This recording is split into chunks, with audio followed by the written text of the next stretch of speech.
Hello and welcome to Shaping Science, a collection of videos from the voices that are shaping science today. I'm Laura Hemmingham from Technology Networks, and today we're joined by Pierre Springuel from UCL. We'll be exploring how smart analytics and integrated bioanalytical tools are helping transform CAR-T manufacturing, making it faster, more efficient, and more scalable without compromising cell quality.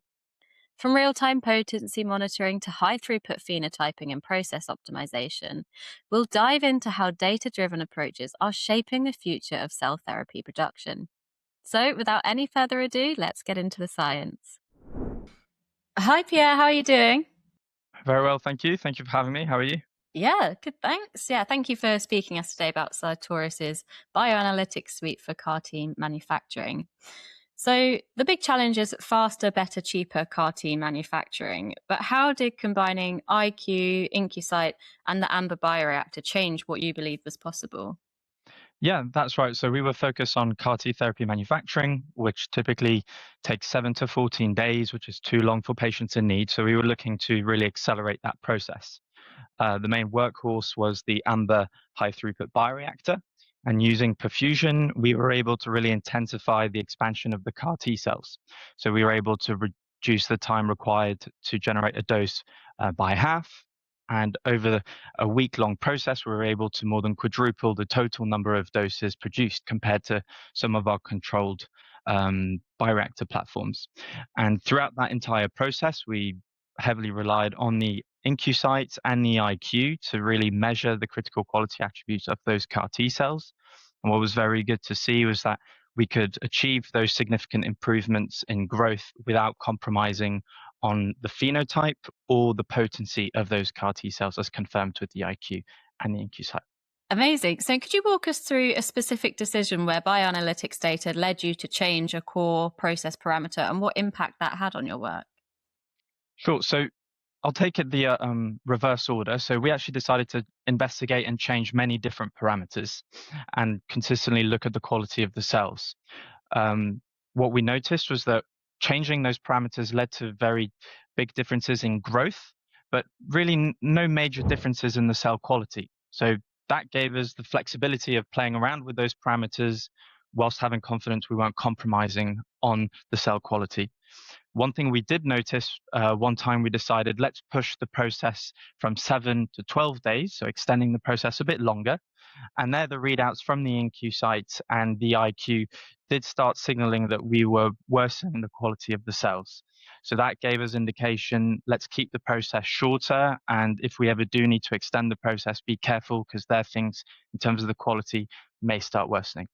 Lovely. And just as a follow-up question on that, can you tell us a bit more about your work and how the bioanalytics suite has contributed to generating real-world impact? Yeah, so as I said, we were really prioritizing growing CAR T cells faster, growing more of them in a shorter period of time. Now, it's great to grow a lot of cells, but if their quality isn't good and they're not doing their job, which is to clear out leukemia, then there's not much point. So throughout all of this work, we heavily relied on the IQ and on the InQ site to measure the phenotype, so the quality of the cells, making sure they're not exhausted or terminally differentiated, and to make sure that they're doing their actual job, which is to eliminate leukemia cells, we relied on the IncuSite live imaging system. So whenever we did any sorts of experiments, changing anything new, we always reverted back to the IQ and IncuSite to confirm the cell quality. And that throughout the process really helped us understand and steer the direction that we wanted to go to really improve the process whilst retaining cell quality. Amazing. And the thought of growing faster often raises fears about burning out the cells. Did the IQ phenotype and cytokine profiles indicate exhaustion, memory phenotype, or functional fitness at higher densities and shorter processes? Yeah, so that's a real valid question, and that's something we see in the field is that the longer you grow the cells, the more exhausted their quality is, so the less potent they may become. So when we were successfully shortening the process, so we were able to achieve a dose in shorter time, we verified the quality using the IQ and InQ and there we confirmed that there was no worsening of the quality. So that was good. As I mentioned earlier, one time we tried to extend the process to try and see how many total cells can we achieve by pushing the process over a longer period of time. And there we did start seeing, as has been reported in the literature, that we started to see slightly higher levels of cell exhaustion slightly higher levels of differentiation. And we also noticed that the potency of the cells was worsening a little bit. So the clearance of the cancer was decreased, and the release of cytotoxic cytokines was also decreased. So again, really valuable tools just to raise those red flags and tell us and steer us in the right direction and avoid using processes that would worsen the quality of our products. That's amazing. And IncuSite gave you real-time movies of CAR T cells killing NALM6 targets. How do those functional potency readouts help you decide whether intensified perfusion and 2-liter scale up were genuinely better, not just bigger?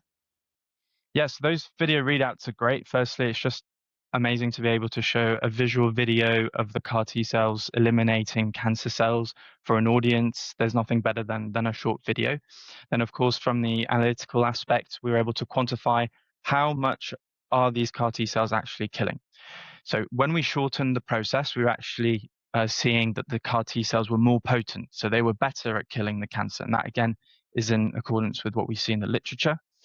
When we were pushing the process over a longer period of time, we could start seeing that the cells were struggling a little bit more to clear out the cancer. So really showing us differences based on how long your manufacturing process is. And again, just reaffirming that we should try and prioritize shorter manufacturing process. Lovely. And if we talk now about waste in the process, as waste can show up as failed runs, overfeeding, or unusable product. I wonder, how did high throughput analytics help you cut waste out of the process while still meeting your target dose numbers? Yeah, so we were really focused on developing the perfusion process in the amber. Now, perfusion is the exchange of medium. So we're removing any toxic byproducts from the cells, and at the same time, we're replenishing them with important nutrients like glucose and glutamine. But by doing that, we're using more and more medium. So we're driving up the cost of goods of our process. So one thing we wanted to do was identify whether we could minimize the amount of medium that we're actually exchanging throughout our process to lower the costs. Now, there was risk involved in that. If we don't keep the lactate low enough, for example, the cells might start dying, etc. So we tested a few of these, what we called adaptive perfusion strategies, changing the amount of medium we were exchanging over time. And there was really important, again, to revert back to the IQ and IncuSite to make sure that that new process wasn't worsening the quality of the cells. And what we found was by timing the perfusion strategy at the right time, we're able to generate the exact same amount of doses and retain comparable cell quality and cell potency, but we were able to reduce some of those raw material inputs, hopefully driving down the cost of the overall process. Amazing. And now looking ahead to routine allogeneic off the shelf CAR T, how do you see the full bioanalytics suite enabling truly adaptive manufacturing, where data from IQ and IncuSite inform adjustments that keep every batch on target for time to patient, quality, and yield? Yeah, so there's a huge amount of potential in allogeneic therapies, but currently there are no therapies approved on the market. So there are a number of research groups and companies currently focused on developing these therapies. It's going to require a lot of research and development and a lot of testing. Whenever these research groups do their testing and try and establish scalable manufacturing processes, they will, at each step of the process, need to verify the quality and potency of their CAR T product. So that's where high throughput tools like the IQ cytometer and the live cell analysis IncuSite will be critical tools to enable high throughput quality control, measuring the quality and potency of the cells throughout all of the process steps, and really start identifying scalable and intensified processes that can hopefully make manufacturing of allogeneic therapies a possibility.